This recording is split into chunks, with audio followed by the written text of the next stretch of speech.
The greatest feeling in the world was holding my own gun. I'm hypertensive, but all my decisions been wholesome. My independence had me flipping on siblings I stole from. Said I'm just big and loud. Well, £1/2 pound is my silent treatment. I punched out plugs I could've stopped from eating. Jackie Gleason on the TV while his mama's sleeping. That plate was made, or he got that chick filleted like she Polynesian. The fucking niggas do to me though. So I stand there blinded while my jewelry glow. That's all it is. You just do the math. You solve one problem and you solve the next. We doing other illegal shit, but you know, we wanted to get into this hip hop shit. You know, we start dancing, we start coming up with some crazy shit. I don't mean like dancing that you know, pretty shit. You know, anybody who know, and it's gonna be a gang of comments under this shit. Guest riders, they know if they was there, they know. Every show we won first place, right? Every single show, up to they called it the Nationals. We went to Town Hall, we blew that shit out the water. Then we came back as special guests, and we taught a girl group called Cousins our special routines and shit. And they won first place straight through. All the way to the Nationals. Am I lying? Right. So gangster, real gangster shit.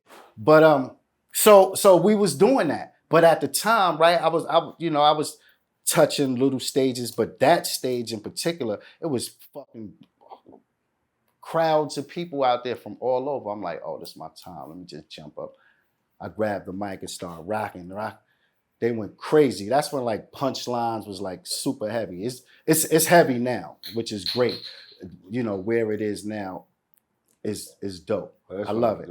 But when it was starting the punchline and just to be able to captivate the crowd, and everybody went crazy, and I won first place in the rap category. And then I'm like, all right, I'm gonna do where are this you rap when this shit. just happened?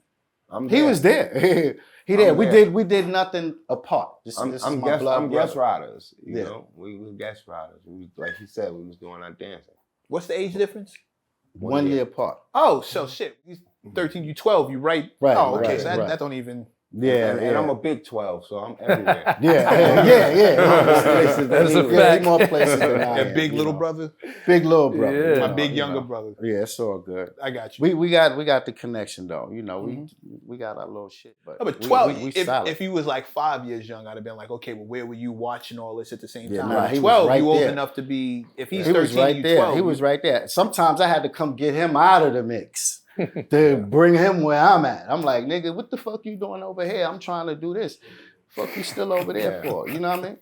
So, you know, but that's that brother shit. Whoever got brothers, you know, you can't, you know, I don't know how other brothers move, but we in sync. You know what I'm saying? You know, one ain't afraid to check the other, and that's what it is. It's rare in this day and age. You see a lot of people who call the man your brother, you call him, but as soon as a little money come into play, as soon as a woman come into play, things go left. All of a sudden, that's not your brother anymore. Right. But this same mother, same father. So we ain't going nowhere. We can't change that top, you know. That Yeah. And we big on family, man. Listen, you know, our whole career, like I was starting to say, our whole career was pretty much built on how we going change our narrative, because we was doing way too much shit. So again, the dancing was one. We was dabbling in everything else, and then when we finally got some recognition was because running to the labels, right? We was running to the labels, and everybody. Okay, let me rewind it. So I sought out DR. Shouts to DR Perry. What made you seek out DR specifically, though? He was the neighborhood producer. And like I said, I noticed this compilation album, The Hill That's Real. I'm like, how the fuck I'm not on it when I is, and we in the street, young, active, we everywhere. How I ain't know about this shit? Most everybody on the CD at the time, we knew. Yeah, we knew everybody. You know what I'm saying? So I'm like, how we not on, what the fuck? All right, let me go. So So I meets D, which it was all good, you know what I'm saying? Like he had just did MOP shit, which again Fane was a friend of mine, and so I'm like, yo, I was going in to do some time, right? I was out on bail. How old? On bail. I was 16. 16 is about to turn 17, right? And I tell him, yo, 92, hold up, 92, I was 17. So 16 going on 17. So I tell him, yo, I'm about to go in and do a little bit of time, but I want to lay these 3 records. And he like, all right, yo, you know, he was a little hesitant, but he told me to come back through. So I went through, I laid this joint called Head Crack, and 2 other joints. One was Hustling. My everyday lifestyle ain't nothing but a hustle. Yeah, right? Nobody move a muscle. Nobody move a muscle. Classic. You know what I'm saying? And it was to just a regular drum beat. And meanwhile, I'm inside, I'm calling, I'm checking on my brother and them. And they like, yo, we doing this. They rapping on the phone for hours and shit. But MOP was shooting a video shoot. I'll never forget this. Trey was like, yo, we up here at the video shoot at MOP shit, Duke. And then I'm like, oh, word, yeah. When I come home, yo, we gonna change the dynamics for us. So when I came home, D had already down? Only a few months. You know, that's my past. You know what I'm saying?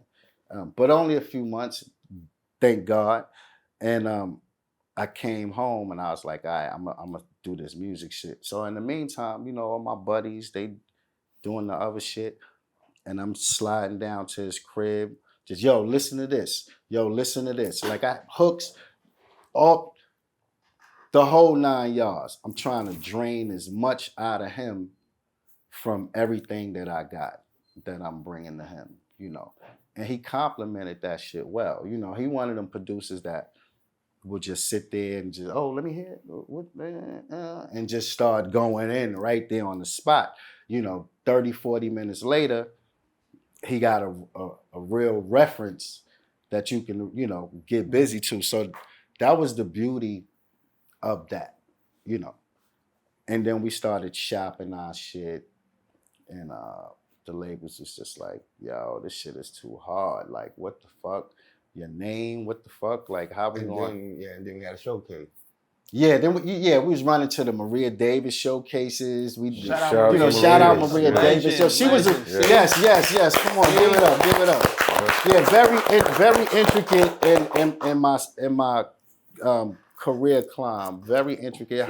Y'all are asking in the comments who Maria Davis is and why we stop and applaud every Absolutely. time. Her background is impeccable. Yeah. She helped everybody. Yeah. Us, Jay-Z, but everybody came she through. was moving New York City at that time. Yeah, Mad Wednesdays. You had to go through her network for them people to respect your craft and what you was doing. You know what I mean? It's all around. Look around you, man. You can find inspiration. You can find discouragement. It all depends on you. Perception is everything. Some people just hear another. Some people hear the greatest. A nigga used to have no chill. Nowadays I bump side A. Traffic going bumper to bumper, stuck on the highway.